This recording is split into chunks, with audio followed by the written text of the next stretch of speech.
You are listening to the Mohua Show, where it's all about celebrating the junoon among changemakers and their journey. It was more a cry for help. It was more a very personal decision that I cannot let this happen with a film that I've given 9 years of my life to. So, what have these recent events really revealed about the power structures governing Indian cinema today? They know the Bollywood 4 song, 5 song, 2 stunts, one navel protruding, a little bit of cleavage, that kind of model sold to us, marketed to us really well. So, yeah, that's the system. Those are the people who are in charge. They are not interested in cinema. They are interested in just taking out that last 500 rupee note from your wallet. Agar capitalism ही सब कुछ है और free for all है और if we are taking the credo of जो deserve करता है, I mean, for a film that is on a marketing budget of 5 lakhs, 10 lakhs, you can't buy views on Twitter or anything. And that organically got some 1.5 million views. So I was really surprised that the early word of mouth was so strong, and that then people just joined into the chorus. And then,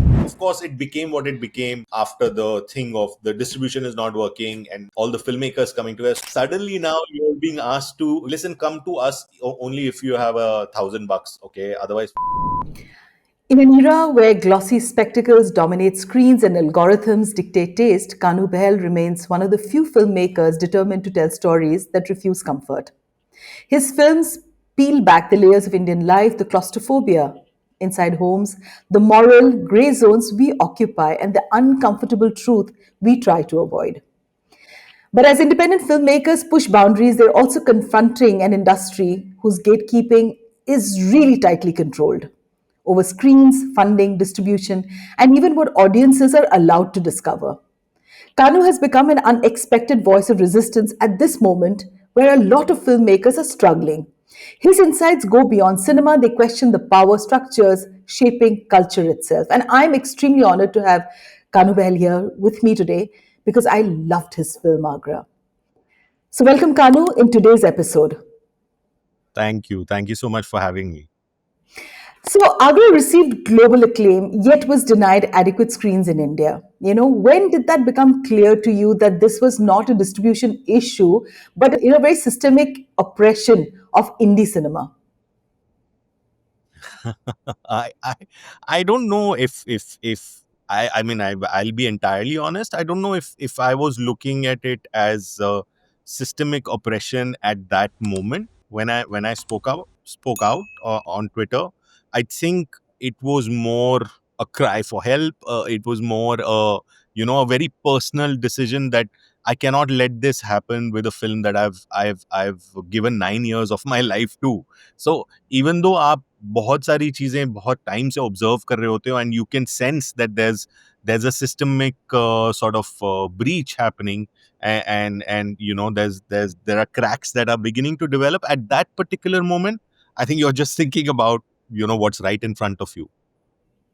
After, like you just mentioned, you publicly spoke about Agra being denied shows, so how did really the reaction from the industry differ from those of the audience? From the audience, unanimously, it was a lot of love, a lot of support. I think immediately, I mean, it started very, to be honest, it was very unexpected because here we were, a really tiny film, doing barely 100 screen release, and suddenly, 2 days before the release, there was a preview in Bangalore, again, not with critics or some, just normal people watching the film, 100 odd people, and someone wrote just a really heartfelt review on Twitter, and that organically got some 1.5 million views, which, I mean, for a film that is on a marketing budget of 5 lakhs, 10 lakhs, you can't buy views on Twitter or anything. So I was really surprised that the early word of mouth was so strong, and that then people just joined into the chorus. And then, of course, it became what it became after the thing of the distribution is not working and all the filmmakers coming together. So I think from within the independent filmmaking community, I think a lot of support, a lot of love. Even critically, the film received a lot of love in India and audiences, which is the most satisfying. I think normal people, whoever managed to catch the film, really connected with it, and perhaps were able to take some of the film back with them and have a conversation with it. Absolutely, I'm one of them. I absolutely loved the film, and I think it really pushed boundaries in such a beautiful way. And so, you also said that the fight is now about who controls what India watches. And so, what have these recent events really revealed about the power structures governing Indian cinema today? Films like yours are, of course, very hatke. So, what's really happening in the industry there? Nothing new ऐसा इस experience से कुछ नया नहीं पता चला है I think the only thing that the great thing that has happened is that Agra, in a sense, became, or I hope becomes, because we are still in the process, but has become a tipping point for the larger community to come together. I think the conversations that were happening in 5-7 groups of 5-7 and silos have now gained steam. So the initial signing of the 46 filmmakers, that group is already 104 strong now, and we are just adding members. So we're in the process of coming together and trying to see if our coming together as a community finally can create some sort of sustainable change and ecosystem for ourselves, where we can address this multi-pronged hydra from all its angles, and really make this, because ये अपने हाथ में ही लेके करना पड़ेगा, because as we are seeing with everything else around us crumbling, जो भी हो रहा है अब सब citizens खुद ही अगर करना चाह रहे हैं तो करें. So we are हाँ, we are बिल्कुल. trying to we are trying to take that approach and look at it positively and try to do form an ecosystem for ourselves. So that's the good thing that has happened. The change, nothing. I didn't. Nothing major revelatory happened. The problem is that the ecosystem is now rigged against cinema. You know, people are going to the movies, they want to watch films, but there is no cinema. So I think, and this lack of cinema, interestingly, is not just for our market. And when I say cinema, I also want to add that I don't mean that cinema should not be looked as a business. Of course, it does. Uh, but it's not happening just to our market, it's happening everywhere. I mean, you have a filmmaker like Scorsese, who has 60 years or 50 years of work, body of work, him saying the the same thing. तो ये तो systemic है, और ये इसलिए क्योंकि जो gatekeepers हैं वो सारे डायनासोर्स हैं, वो सब पुराने हो चुके हैं और उनको Hmm. एक ही तरह से अब चीजें करनी आती हैं. Hmm. They know the Bollywood 4 song 5 song 2 stunts, one navel protruding, a little bit of cleavage, that kind of model with no female characters to speak, guns, wounds, violence, rage, anger, sold to us, marketed to us really well. So yeah, that's the system. Those are the people who are in charge. They are not interested in cinema. They are interested in just taking out that last 500 rupee note from your wallet and dancing back to their home. They don't want to engage with you. They don't want to have a conversation with you. And that's connected to a larger social, political structure, cultural scape that we are in. It's not just limited to film. I don't think ये problem It's solve all होगी over. अगर हम cinema की बात करेंगे. It's not about cinema. It is about the rich getting richer, the poor getting poorer. It is about the our exhibition, again coming back to cinema, in the context of cinema, our exhibition spaces turning completely elitist, right? You are being priced out of going and watching a film, essentially for a lower middle class guy today. And then Yeah. people wonder and say, log kyun nahi aa rahe hain? Footfalls ko kya ho gaya? In a Mhm. country where we used to have so many single screens, which were so beautiful in their structure that everybody could Absolutely. inhabit the same space together, suddenly Yeah. now being asked to, you're essentially being told, listen, come to us only if you have $1,000, okay, otherwise fuck off. Mhm. And you can't even turn around and look at that space from the outside. It's so elitist. Yes. So it's a myriad, as I said, it's a All multi-pronged. over. So, Kanu, it's all over. Actually, it's across industries, because I'm a writer and I'm an author, and there is gatekeeping even there in the literature festivals. So I often feel so disappointed and disillusioned that unless you have the elitist tag with you and you know people and you've been able to break into that entire system, you are not going to get a chance there to really go out there and talk about your book. Yeah, So. Yeah. essentially, I think, Noah, at the root, we are watching the fall of capitalism, and we are transitioning now into techno feudalism. That's where we are going, right? So these are all the fallouts of us allowing ourselves to get here. Yeah. So, let's talk about multiplex chains that you just now mentioned. They claim that small films really don't fit into their programming. So, should theaters be allowed to decide cultural value purely through commercial filters? And should there really be a system where, I mean, cinema, because I love cinema, I don't want to watch, like you just said, formula films. They do nothing to me, they don't stimulate me at all as a person. Yeah. So, what do you think that the change that should come? Yeah. So I think we need to look at this from another lens. I think the question that we really need to be, I think, because it the with the lack of dialectic that we have today in our society, and with the fact that we have to all take positions, I think the conversation needs to be really simple. So simply, I think the question that needs to be asked is it worth doing any activity today that is not economic in nature? If you're not making money off anything, are you saying that we should not be doing that? I think that's the question that should be asked, because if that is the only thing, then how are we human beings? Because the very prerequisite of uh, reaching where we are today is because we took out that time for reflection, and because we have the power to create, which comes from the power to imagine, which means that at heart all of us are really artists, right? Absolutely. We all have created.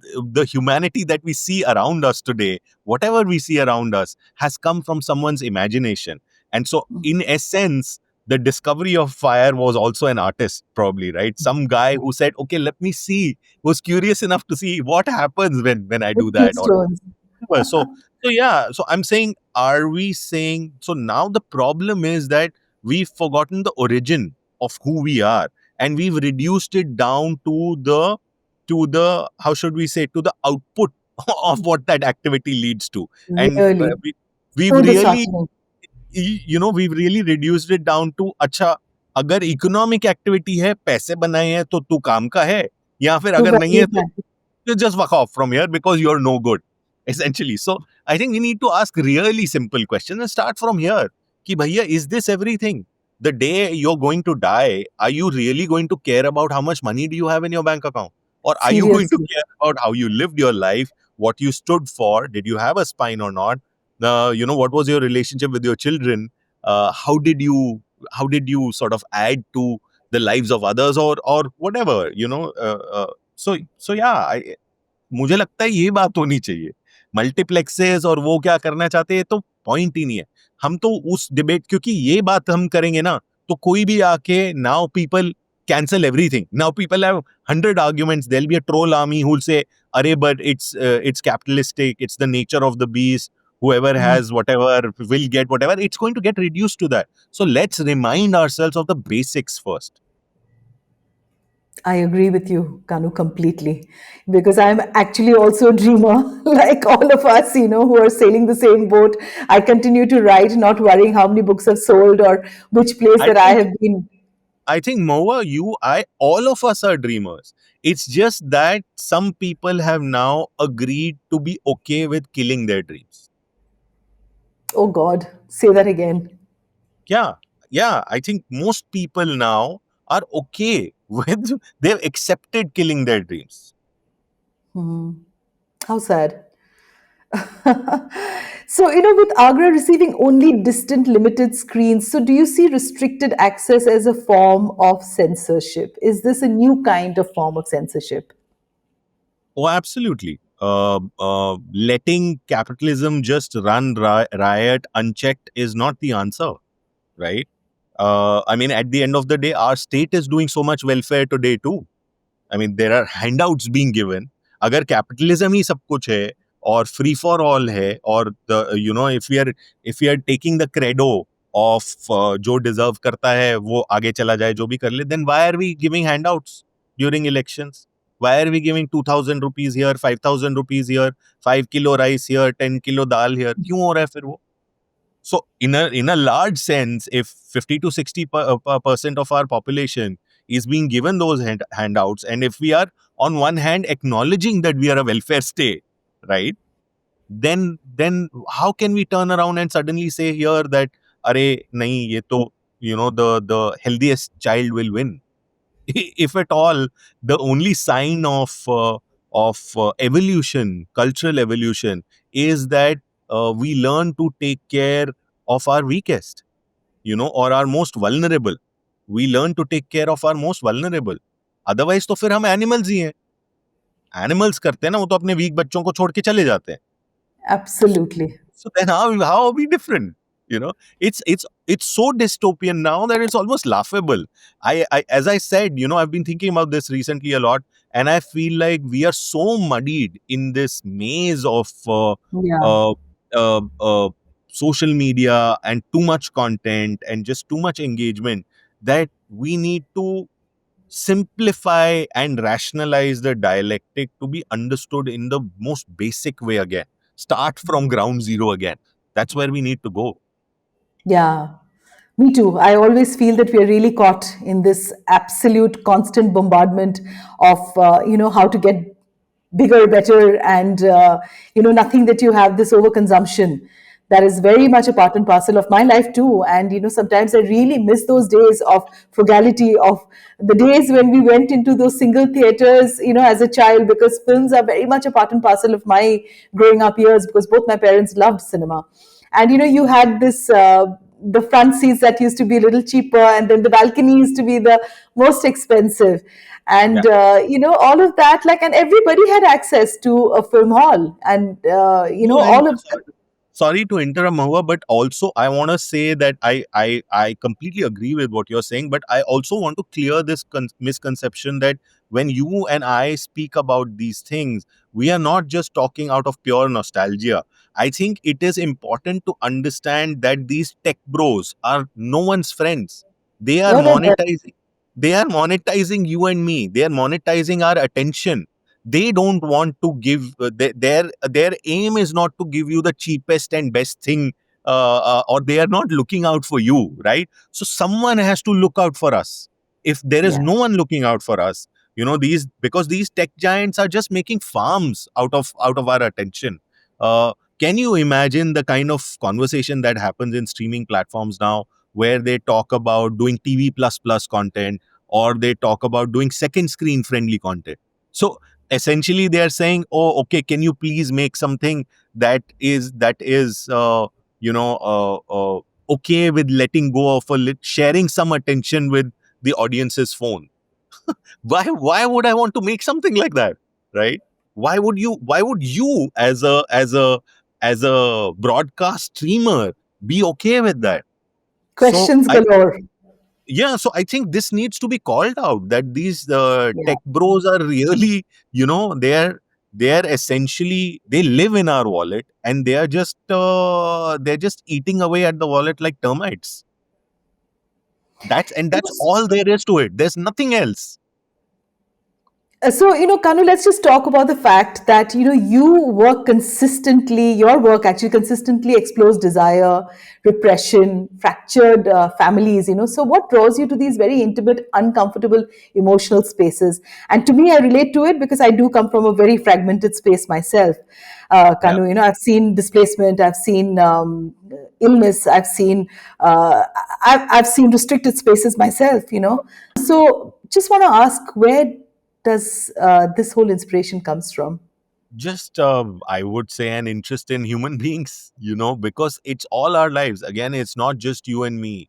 Most of India today inhabits these very spaces. It's just that uska representation khatam ho gaya. So we feel like, it's an exception. This is not the exception, it's actually the rule. So you and me are talking here. You've seen the film, but believe me, I'm getting like hundreds of messages every day from normal people who've managed to catch the film, saying this is our story, ये तो हमारी कहानी लगती है. So सच में. you know Yeah, so what all I've done is I feel like be curious enough and probably courageous enough to say, okay, I'm seeing this around me, and why is no one talking about it? So I let me not claim to know everything there is to know about it, but at least let me collate my feelings, not my thoughts, my feelings about it as of now, and start a conversation, build a piece of work that is that is capable enough to start a conversation around it, because it's also, it's a huge opportunity that you get to make a film, to make a 2-hour film, Yeah. and I'd rather choose to respect the audience and not infantilize them, and actually try and have a genuine conversation with them when they've spent their money and they're spending their time to come watch something. I'd rather not just give them some temporary solace, but actually really try to engage with them.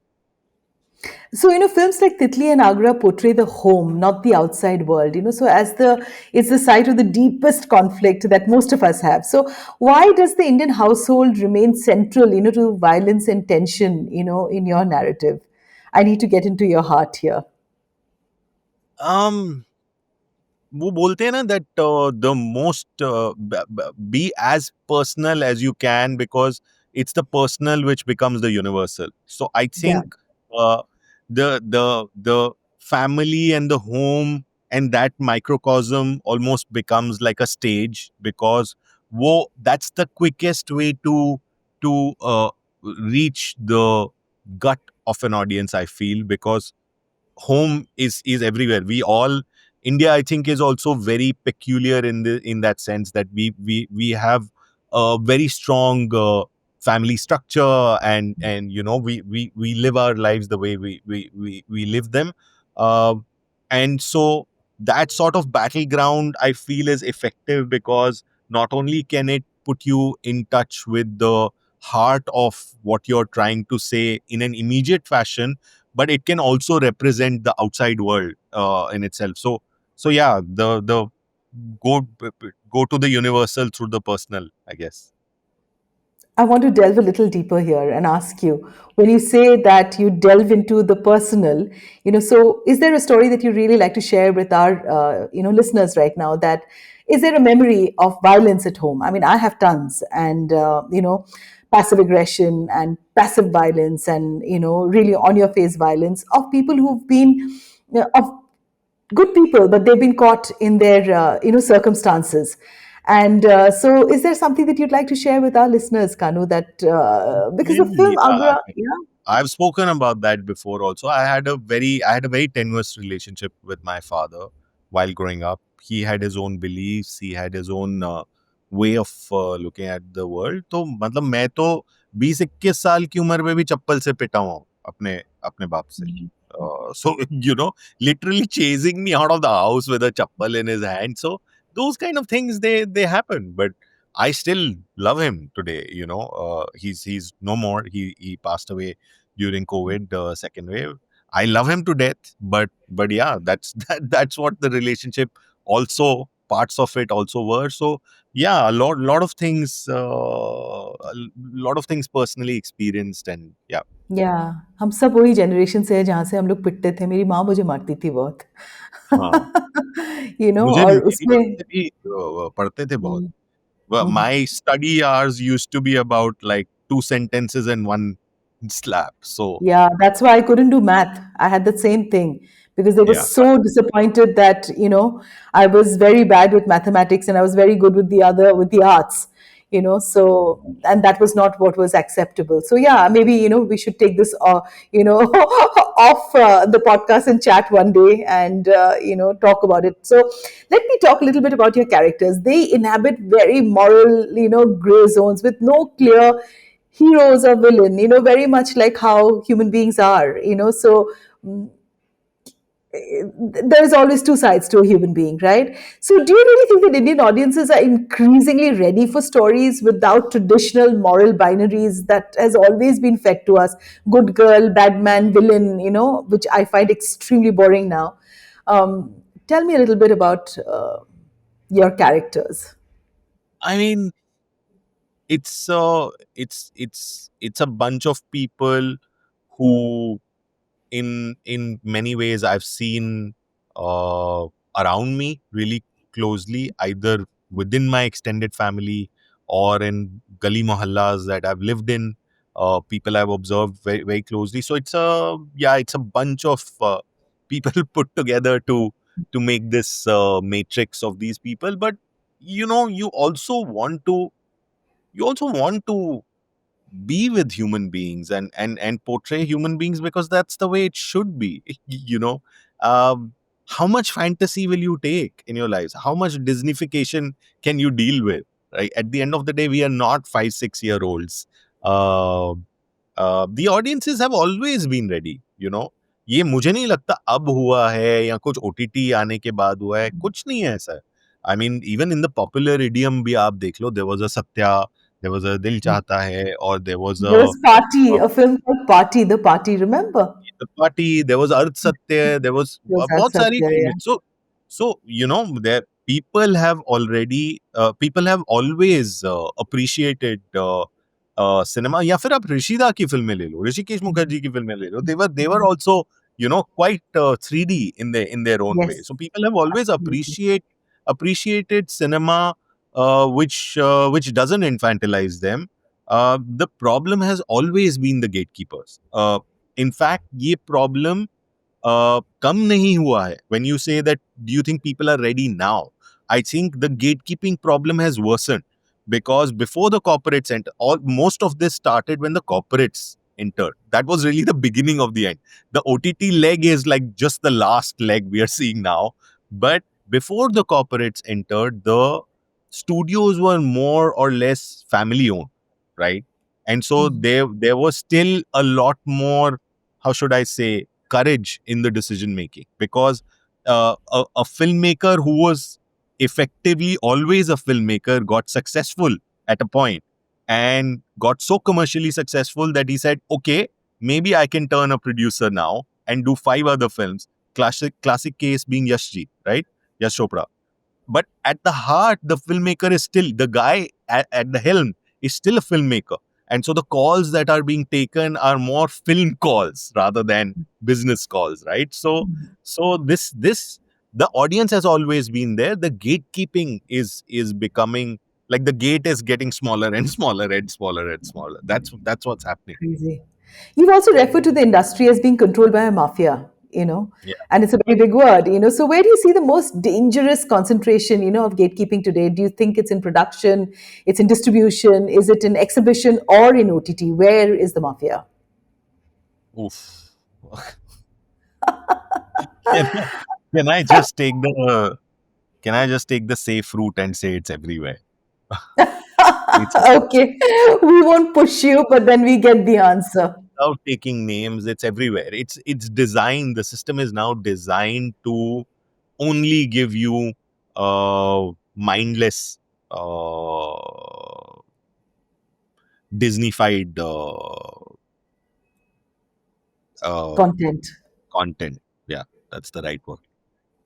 So Uh, OTT was once viewed, as a democratic platform, and you've actually said this, that it's really become a dumping ground. So has OTT simply become like another extension of the same gatekeeping that existed in the theaters? It never was. It never was. It was just sold to us really beautifully, because when they entered the Indian market, they first needed to cater to the metros, the tier A, as they say. I have no. I mean, I learned this from my few and far between meetings with them now. But yeah, the tier A cities, they needed to get into their subscriptions from the tier A cities. So they had to give them a little bit of uh, some sort of content that they thought worked with those audiences. As soon as their saturation level was reached for the subscription in the metros, they switched. You know, and so they're essentially, again, as I said earlier, they're essentially tech giants looking to make the most money off of you. They are not film companies. They are not interested in cinema. They are Yeah. interested in attention. They're in the business of attention. उनका बस चले तो आप 24 घंटे एक screen के सामने हो. That is what they are building towards. That is what they are working towards. So indie filmmakers today must handle writing, directing, financing, marketing, and even distribution. So what does this really reveal about the collapse, of support systems for independent cinema in India and also internationally? Because I've spoken to a few film makers, in while I was in London, and even they face huge amount of problems, for their films to really get a release in a film hall. So how tough is that, Kanu? So it's really tough, but again, I don't want to romanticize it. Iska bhi problem, the responsibility lies in our own hands. Each individual is responsible for this collapse. I am responsible. You're responsible.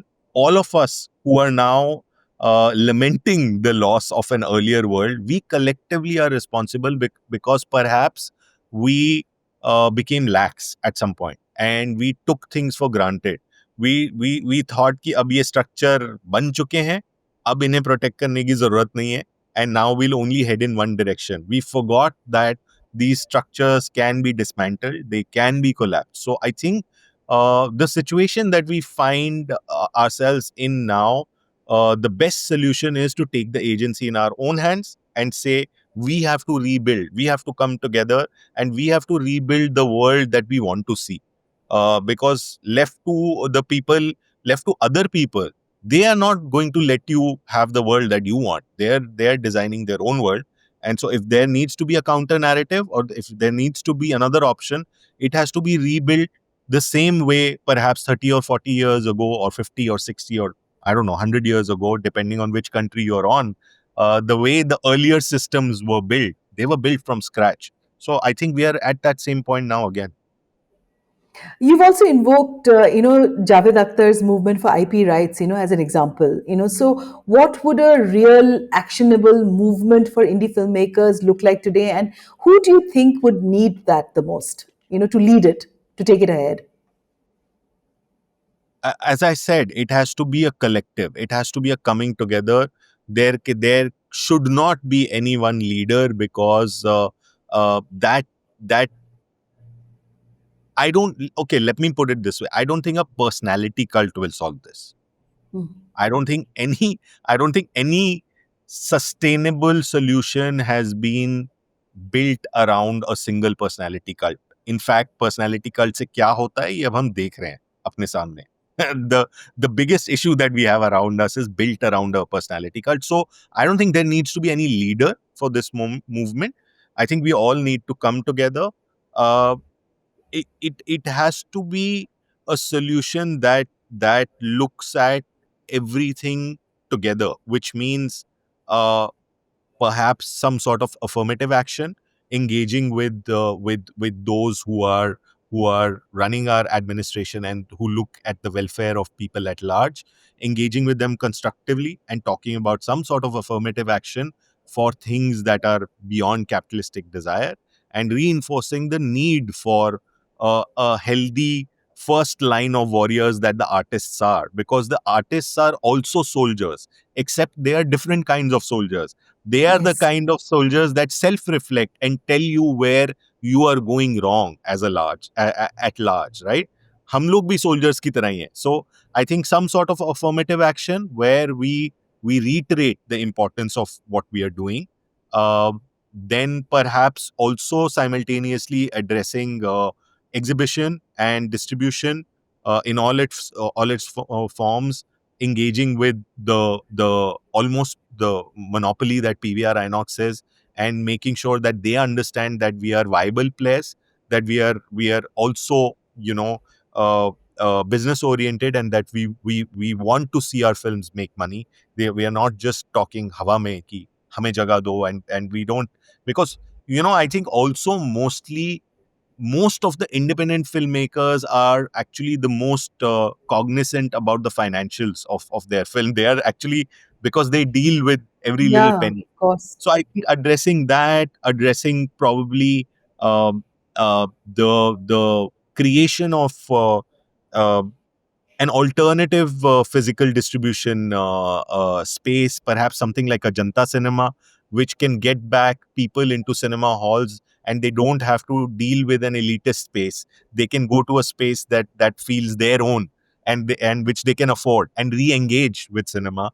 Perhaps that, perhaps creating an independent OTT platform where what face and what the cleanliness of your costume or the beauty of your frame is not the only criteria to be selected for projection on that streaming platform. So yeah, these three or four things to begin with, and of course there's like a multitude of things that need to be addressed. So I think what we are also trying to do is come together, form teams, and start addressing everything together, not just go one by one, because one by one में ये लड़ाई इतनी लंबी है कि one by one नहीं होगा. I think ये सब साथ में शुरू करना पड़ेगा सबको मिलके. So, for emerging filmmakers, what is the toughest truth, about being an independent voice in India that no one warns them about? You should tell them, Kanu, given your experience. It's very simple. Nobody owes you anything. You chose to be a filmmaker. You have to figure out how to make your film. Especially today in the world that we live in, it's pretty much nobody owes you anything. So uh, I think uh, I always say that it's nice to have a spine, but the real battle is in keeping hold of that spine. So yeah, That's the toughest one. yeah. So, after the challenges surrounding Agra, where do you personally find resilience, courage to continue making the films you believe in? Evidently, I can see that, there is the dreamer in you, the artist in you, and the spine that stands ramrod straight. But tell me a little bit more, the resilience, because sometimes, it can be so disheartening and disillusionment really takes over our personalities. So, Yeah. where do you get that from, Kanu? I don't. I don't want to be. I don't want to pretend to be a superhuman. I have my lows. I have my crushing paralysis kind of moments. But I think contrary to some sort of perception about me, where generally you're, if you do a certain kind of cinema, you're boxed as a dark filmmaker. Okay. I think at the end of the day, I think what helps to keep me standing is that I'm very hopeful.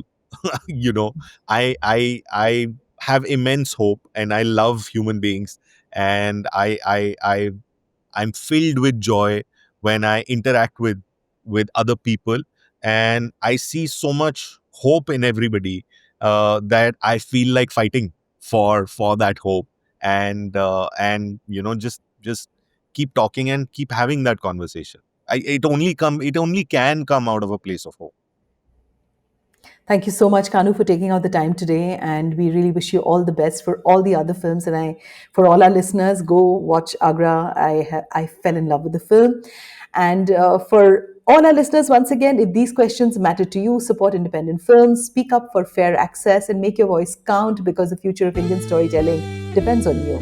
If today's conversation resonated, share this episode, support independent cinema, and keep the dialogue alive. Until next time, stay curious and keep questioning the norm. Thank you so much, Kanu, for being on today's episode. Thank you so much for having me.